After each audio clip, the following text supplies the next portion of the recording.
Hi everyone, my name is Janmijay and this is Data Science series which I started creating, and I am following this book called Hands-on Machine Learning with Scikit-learn, Keras and TensorFlow. This book is by Aurélien Geron. So in the first video, day 0, I talked about why I'm creating this series and what is the target audience, and in the second video I talked about machine learning and different types of machine learning algorithm based on certain criteria, whether the machine learning algorithm is supervised or not, whether it's online learning or offline learning, and then the third criteria was whether it's an instance based or a model based algorithm. So in the last video, when I was talking about the offline and online learning, I missed one thing, which is called an important concept, which is called learning rate. So the learning rate, when I was giving the example of Instagram, where if you click on certain types of feed, and then you click whether you are interested in this kind of post or not, the learning algorithm is so fast, so adaptive to the new data, new instances, that your entire feed is based on that, which we see in the cases of social media. But while you do browsing on Amazon for buying something, or Myntra, this sort of thing is not like that the change is not drastic, and the learning rate is a bit slower side. So what this learning rate does basically is it basically takes on the new data and adapt to that sort of behavior. And let's say if the data which is being fed to that sort of algorithm is bad, or an outlier, or non-representative at all, this can mess up your machine learning algorithm system that you have built. So yeah, learning rate is important. And now we'll talk briefly about instance based and model based learning. So the instance based learning, the basic example is spam filters, or let's say you have a lot of cats and dogs stored in the algorithm in the memory, and when a new example of a cat or a dog is given, on the basis of the previous example it gives whether it's a cat or not a cat or a dog. So this is called instance based learning. Here machine learning algorithm, generally what it does is it calculates the similarity between the instances which is stored in the system versus the new example, and it calculates basically a distance. It could be Euclidean or other sort of distances, right? And we'll jump into the model based learning, where you generalize different sort of data which is being trained, which is which is the training set, and you generalize some sort of patterns, and then use that sort of pattern to make prediction. That is model based learning, right? So let's say we take one example, that our hypothesis is all the rich countries have a good happiness index, right? So let's say we get a GDP per capita income of a lot of countries and their index, happiness index, right? So when we say that money is related to happiness, we can test this hypothesis actually using a model based learning, right? We will get a lot of examples, and then you will define how you will say that the model is working, and on the basis of the per capita GDP, you will predict the newer countries, that what sort of happiness index it would have. So in this example, let's say we this seems to be a linear regression problem, right? A regression problem, let's say. So first of all, you have to define how you will define whether the model is performing well or not. So there is something called utility function or cost function, which basically measure the performance.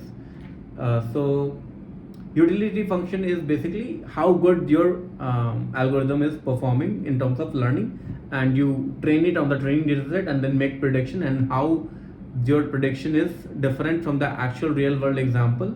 On the basis of that, you get a basically utility function. So more the merrier, that hence it's called utility function, or a help. It's basically, yeah, utility function, or it's also called fitness function. And then the other is cost function, where the less is better, which basically is how bad your model is, it denotes. That's the cost function, right? So basically you can plot all these examples and then pick one algorithm, and then you select a model, then train it on the training set if you get the GDP data, and then on the basis of that you make predictions, and then that prediction is called inference, that is based on the training set, and you try to generalize that. So this is how a typical machine learning project look like. um, so basically first you study the data, on the basis of that you select a model, and then you train it on the training data set and use that training model to then make inferences on the new examples that will be coming your way, and on the basis of that you general on that pattern you will make prediction, and then you'll check whether this inference is correct or not based on a utility function or a cost function. So yeah, now we'll talk about what are the challenges in the machine learning. So the first challenge you can think about is insufficient quantity of data, that you don't have the proper training set.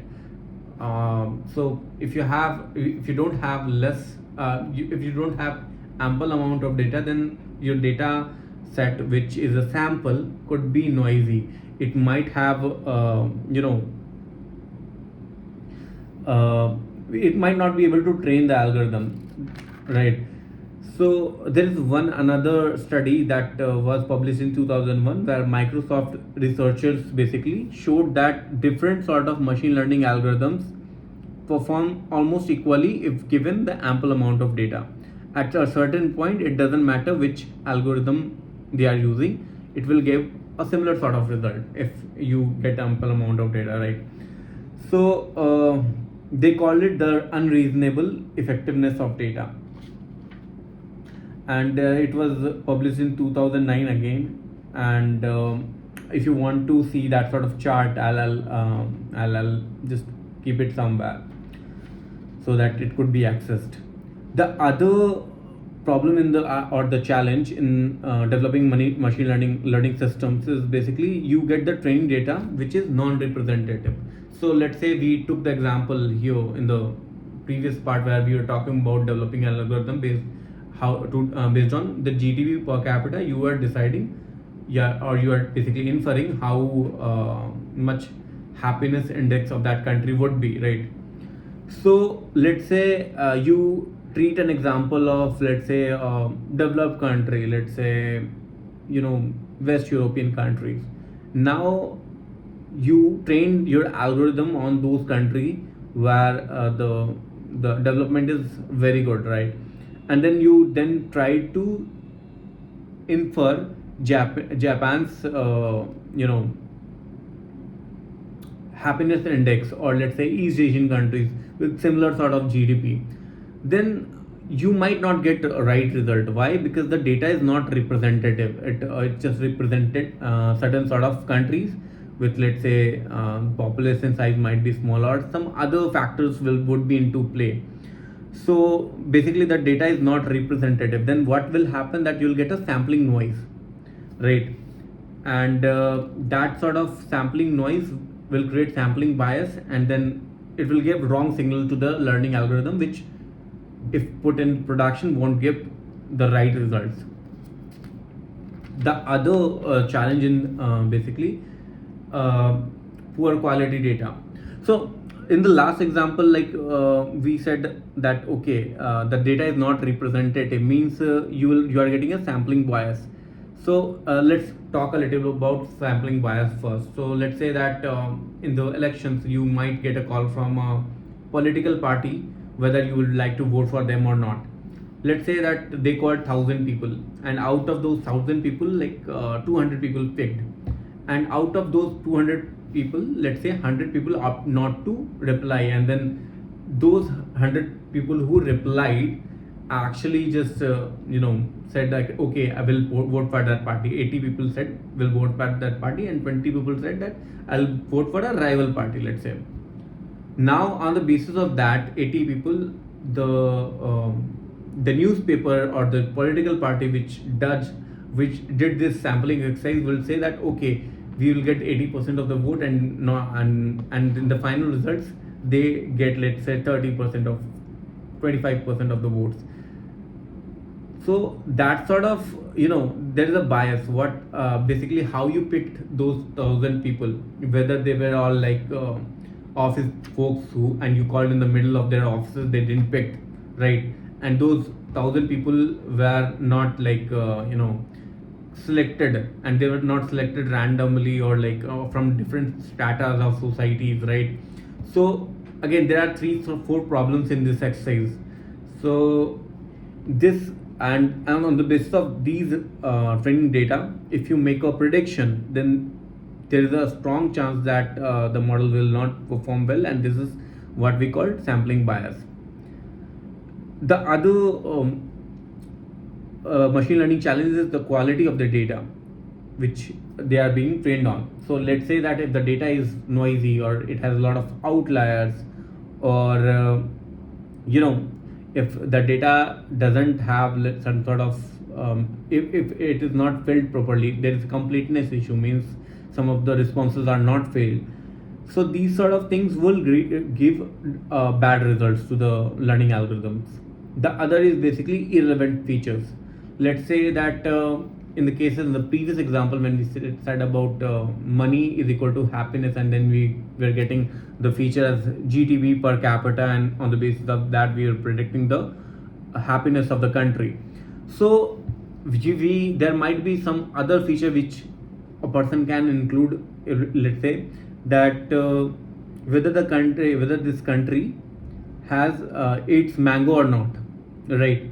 So because you have the data, you feed it that sort of data that okay, 80% of the people eat mango in this country, 70% of the people eat mango in this country, let's say that. And on the basis of that data, you get some sort of correlation whether eating mangoes leads to happiness or not. So these sort of irrelevant feature can also create a lot of signal noise in the learning algorithm. And in one of my previous organization, they used to call garbage in, garbage out, and this is one of the most important example of that you are feeding irrelevant feature into the learning algorithm, and that is creating a lot of signal noise, and it's giving a wrong sort of signal, right? So basically, to get rid of that, you do something what we called feature engineering, where you do a feature selection that only important features is fed into the algorithm, and that is and the other is feature extraction. So what you do, using 2 or more features, you create a third feature, and sometimes you also do some sort of dimensionality reduction, so to like combine 2 sort of features into one, or make it complex feature which is more relevant. So that is other machine learning challenge. Then we go to the overfitting of the training data. So let's say that you go to a certain country and or a certain state. In Bangalore you go, and there you got cheated by a auto rickshaw driver or taxi driver, and based on your experience, you said that all the rickshaw driver or the taxi drivers are frauds over that particular state. So then what you are doing is, based on that one example, you are fitting your whole narrative. Again, this can happen to the machine learning algorithms as well, that based on certain examples you have in your training data, you have fit your algorithm to match that, and then if you apply that sort of algorithm on the test set, you might not get the right result, and it might perform better on the training set but not on the test set. There is a lot of difference, and then you can certainly say that this basically algo which we have developed is an example of overfitting. So a lot of complex model such as like deep neural networks can detect certain sort of subtle patterns in the data, and if the data set is noisy or very small, and that can create a lot of issues, right? So one of the reasons it happens is your model is very complex, and then you have little amount of data. So the chances of picking up noise is high.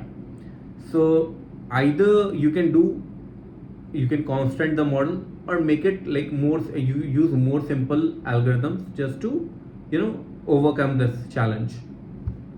The other is basically the opposite of overfitting, which is underfitting the data. So simple, your model is very simple and you have a lot of data, and then basically your performance of the model is not going up, right? So in that case, what you can do is you can pick a more powerful algo which can pick the signals from the data, or either you have to feed new features to the algo by doing feature engineering, or you can reduce the constraint of the model. So reducing the constraint of the model is basically called regularization, and here you can define the degrees of freedom, right? So we'll study these things in detail at a later stage.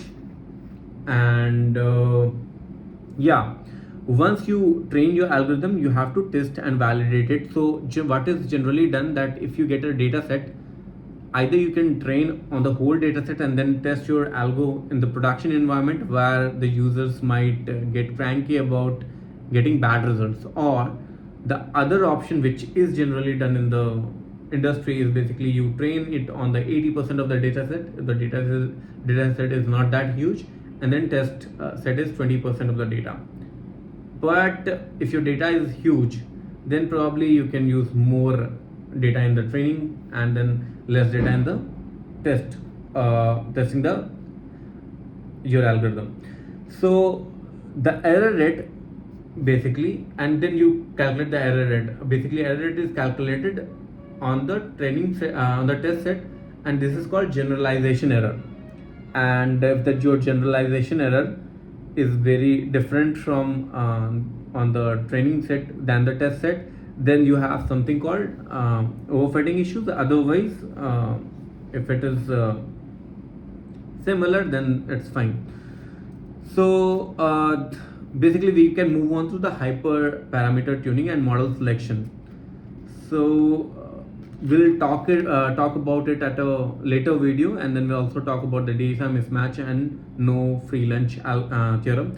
And once we are done with these, we'll just briefly recap what we have studied till now, and then move on to the next video, where we'll talk about building our first machine learning project. We'll take up one data, and then we'll do end-to-end analysis. And probably what I'll do is I'll talk about it not in terms of code, but in terms of the business case, so that every person who is not into the coding part or into the ML part would get a gist of what we are trying to do here, right?